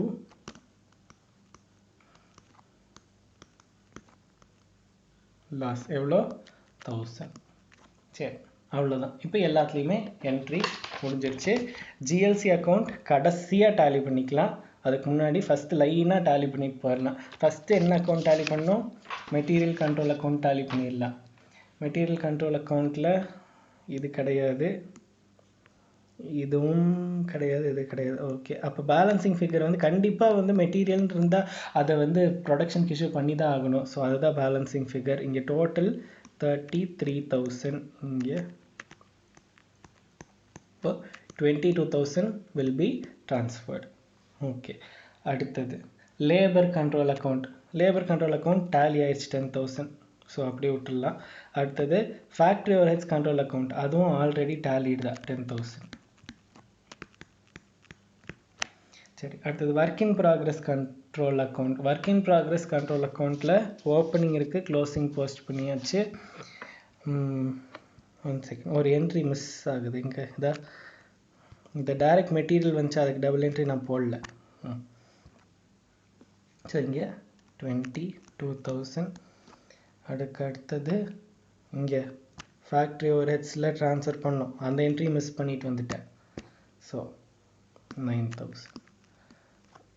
இப்போ டோட்டல் போட்டால் we will get 44,000. ஆக்சுவலாக டபுளாக என்ட்ரி போட்டு வந்திருக்கணும், அந்த ரெண்டு இடத்துலையும் நான் மிஸ் பண்ணிட்டேன். 35,000 will be my balancing figure. சரி, இதை கொண்டு வந்து நான் எங்கே போடணும்? ஃபினிஷ் குட்ஸ், சாரி,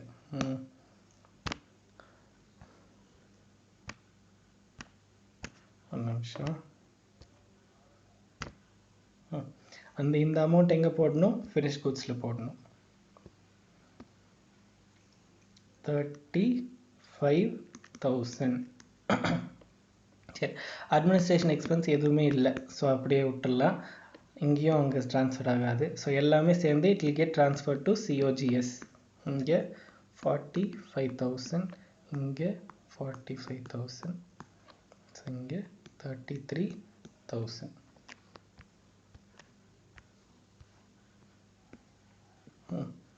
இப்போ அங்கேருந்து இங்கே 33,000 வரும். இது அப்படியே 33,000 நான் ட்ரான்ஸ்ஃபர் பண்ணிடுறேன். செல்லிங் அண்ட் டிஸ்ட்ரிபியூஷன் எதுவுமே இல்லை. ஓகே, இப்போ COGSல எனக்கு எவ்வளோ வருது? 33,000. செல்லிங் அண்ட் டிஸ்ட்ரிபியூஷன் எதுவும் இல்லை, இங்கே எதுவும் இல்லை, ஸோ க்ளோஸ் பண்ணிடுவேன். 50,000. இப்போ ப்ராஃபிட்டாக லாஸான்னு தெரிஞ்சிடும். இங்கே 16,000 ப்ராஃபிட் வருது. இது எங்கே போடணும்? GLC அக்கௌண்ட்டில். இந்த அமௌண்ட்னால தான் நான் ஃபஸ்ட்டு எடுத்தேன்னா GLC அக்கௌண்ட் க்ளோஸ் பண்ண மாட்டேன். இங்கே கொண்டு போய் ப்ராஃபிட் 16,000 போட்டுட்டு டோட்டல் போட்டால் இந்த பக்கம் 50, 32, 82,000. இந்த பக்கம் 23, 25, 35, 80,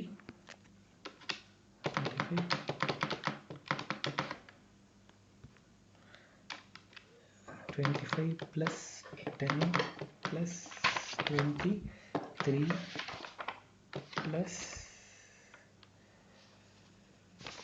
16 plus 82. இங்கே இன்னொரு என்ட்ரி வேறு டபுள் டைம் போஸ்ட் பண்ண முட்டை என்னது? இந்த GLCயில் வரதை போஸ்ட் பண்ண முட்டை. ஸோ திஸ் இஸ் 8,000 போட்டால் we will get, ஆக்சுவலாக என்ட்ரி டேலி ஆயிடும். ஆக்சுவலாக நான் இந்த சம்மில் நான் பண்ண தப்பே என்னதுன்னா, நிறைய இடத்துல நான் சிங்கிள் என்ட்ரியாக போஸ்ட் பண்ணிட்டு வந்தனால தான் சம் க்ளோஸ் பண்ணும் போது காம்ப்ளிகேட் ஆச்சு.